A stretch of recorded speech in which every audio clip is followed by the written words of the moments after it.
আমরা যে ইসলামের ভিতরে বিভিন্ন অবস্থানে আমরা ছিলাম, এই বিভিন্ন অবস্থায় থাকার কারণে যুগ যুগ ধরে আমাদেরকে এক শ্রেণীর নাস্তিকেরা বিভ্রান্ত করে রাখার চেষ্টা করেছে।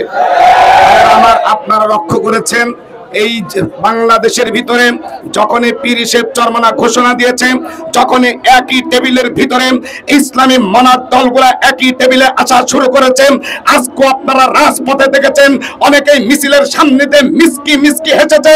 আর আমার ওই ধরনের নাস্তিকদেরকে আমরা জানিয়ে দিতে চাই, ইসলামের ছায়াতলে ওলামা کرام এক প্ল্যাটফর্মে দাঁড়িয়েছে।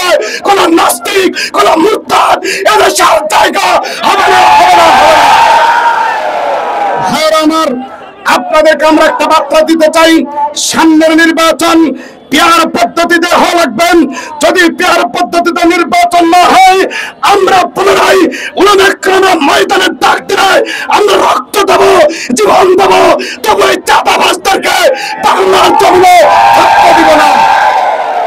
হ্যাঁ আমার আপনারা দেখছেন, কিছুদিন আগে আমি দুই একটা ভিডিও করতে চাই না, তাও দুই একটা করতে হয়। আমার কাছে খুব কষ্ট লেগেছে দুইটা জিনিস, তিনটা জিনিস, একটা বললাম না আরেকটা বলি। সেটা হলো আপনারা দেখছেন বাংলাদেশ জামাত ইসলাম যখন আপনার সোহরাওয়ার্দী উদ্যানে প্রোগ্রাম করতেছিল, তখন আমরা দেখছি জামাত ইসলামের আমির উনি স্টক করে যেভাবে পড়ে গিয়েছিল, অত্যন্ত কষ্টদায়ক বিষয়। এরপরেও ওর পরে থেকে নিয়ে এক শ্রেণীর নাস্তিক মুজাদ্দা ব্যঙ্গ করে ইউটিউবে ছেড়েছে। এর প্রতিবাদ ইউটিউবের মাধ্যমে আমি করেছি। দুই নম্বর হলো আপনারা দেখেছেন এক বেয়াদবের বাচ্চা বেয়াদব স্লোগান দিয়েছে, জামাত শিবিরের চামড়া কুত্তা দিয়ে কামড়া।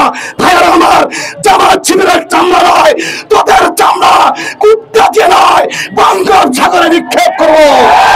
সাবধান হয়ে যেই ভাষাগুলা আওয়ামী লীগ ভাষাগুলা উচ্চারণ করে এদেশ থেকে পলায়ন করতে বাধ্য হয়েছে, আমারও পুনরায় এ গেছে বিয়েবার সেই ভাষা উচ্চারণ করতেছে।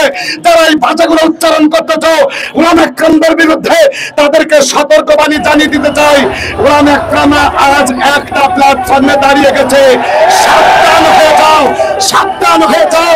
সামনের দিকে বাংলাদেশে উলামা کرامের ডাকে এমন ঘূর্ণিঝড় তৈরি হবে, এমন টর্নেডো তৈরি হবে, তোমাদের মতো বাংলার জমিনে দুঃশাসন করে দাঁড়াইতে পারবে না, পারবে না, পারবে না।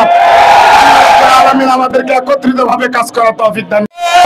তাকবীর, নারায়ে তাকবীর।